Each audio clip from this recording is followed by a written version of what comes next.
Hey there, welcome to Work in Progress, a how-to series that's meant to help you with everything from prepping for a job interview to boosting your confidence or negotiating a raise.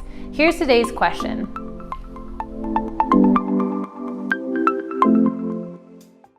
Let's start by first answering what is imposter syndrome. Imposter syndrome is also known as imposter phenomenon, fraud syndrome, or other imposter experiences. And it's a concept describing individuals who are marked by the inability to internalize their accomplishments and have a persistent fear of being exposed as a fraud. So what does that mean in plain terms?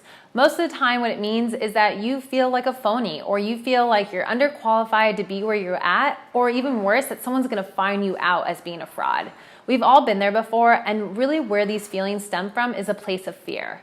We've developed a 4-step process on how you can address imposter syndrome. First, acknowledge imposter syndrome. You want to catch yourself when you're having those feelings of self-doubt or questioning your own abilities.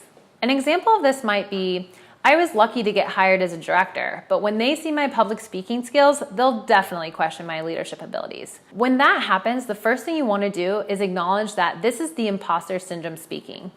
Second, you want to ask yourself, what am I fearing?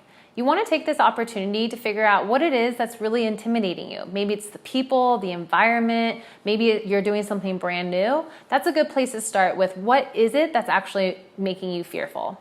So following along with the previous example, this person might identify their fear by saying, I am fearful that I took a big leap into a leadership position without a lot of prior experience, and I know public speaking has always been something that's made me nervous.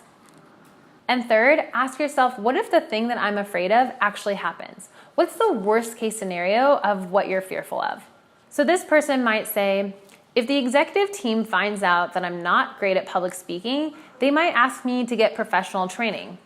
Another scenario that this person might say to themselves is, if the executive team finds out that I'm not great at public speaking, they might stop asking me to present at board meetings.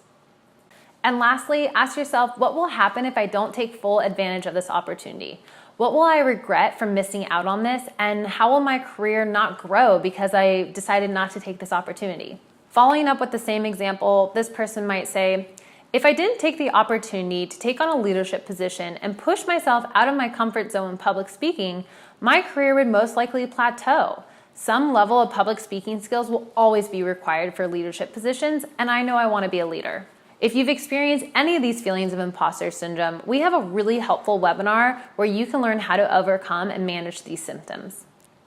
To wrap it up, addressing imposter syndrome is the very first step that you need to take to overcome it.